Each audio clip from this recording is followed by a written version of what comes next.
చూద్దామా. ఇది పాలకూరతో మోమోస్ చేసాము. పాలక్ మోమోస్ కలర్ బాగుంది కదా. ఇప్పుడు ఎలా చేయబోతున్నామో చూద్దాం రండి. ఐటమ్స్: పాలకూర,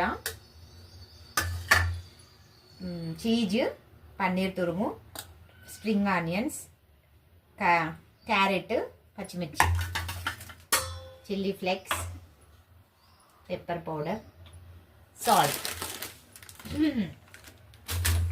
చూద్దాం. ఇప్పుడు మిక్స్ చేసుకుందాము. పన్నీరు,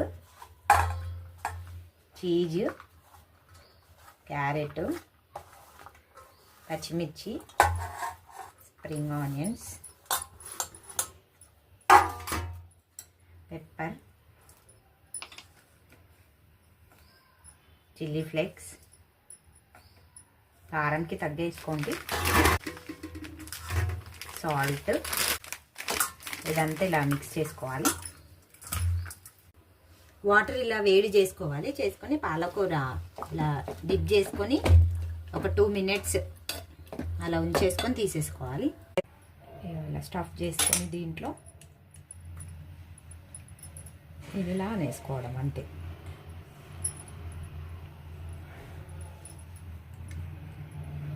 ఇడ్లీ పాత్రలో ఇట్లా వాటర్ స్టీమ్ చేసుకోవాలి.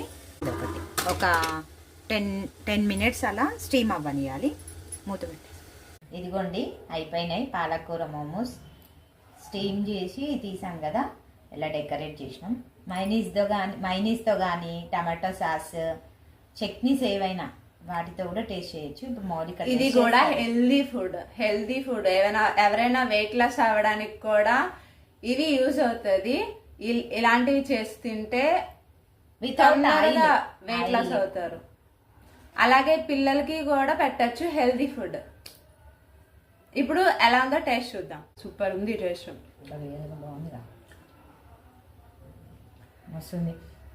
పెద్దవాళ్ళు అయితే స్పైసీగా తినాలనుకుంటే టమాటో కెచప్ కానీ అట్లా పండు మిర్చితో అట్లా చట్నీ చేసుకోవచ్చు.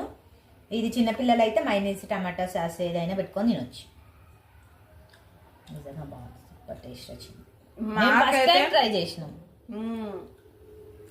ఎలా వస్తుందా అని టెన్షన్ పడ్డాము. మైదా లేకుండా పాలకూరతో ఇలా ట్రై చేయొచ్చు. ఈ వీడియో కనుక మీకు నచ్చినట్లయితే లైక్ చేయండి, సబ్స్క్రైబ్ చేయండి, షేర్ చేయండి, కామెంట్ పెట్టండి.